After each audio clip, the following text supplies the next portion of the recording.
Berdirinya Budi Utomo dilatar belakangi oleh kondisi bangsa Indonesia yang terpuruk akibat penjajahan Belanda, terutama keterbatasan akses pendidikan bagi pribumi, kebijakan politik etis atau balas budi yang diterapkan Belanda pada awal abad ke-20 membuka sedikit ruang pendidikan, yang kemudian melahirkan golongan terpelajar.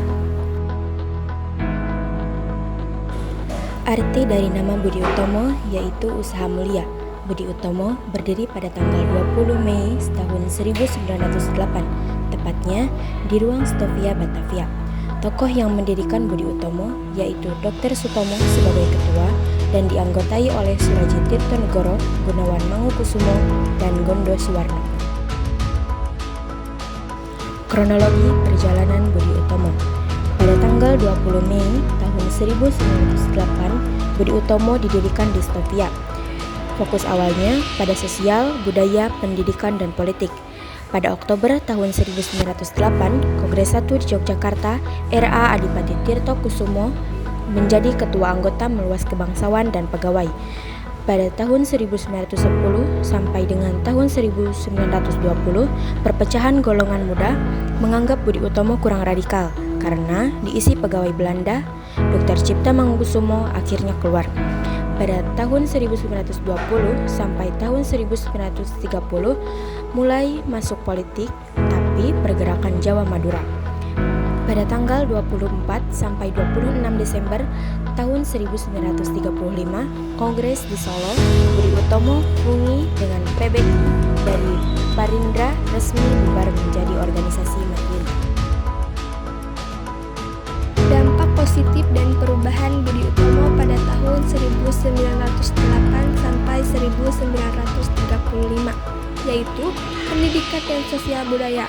Fokus awal pada pendidikan memajukan pengajaran bagi kaum pribumi dan memajukan budaya Jawa. Pergeseran taktik, mengubah metode perjuangan dari perlawanan fisik kedaerahan menjadi perjuangan modern yang sistematis melalui rapat, advokasi, dan organisasi.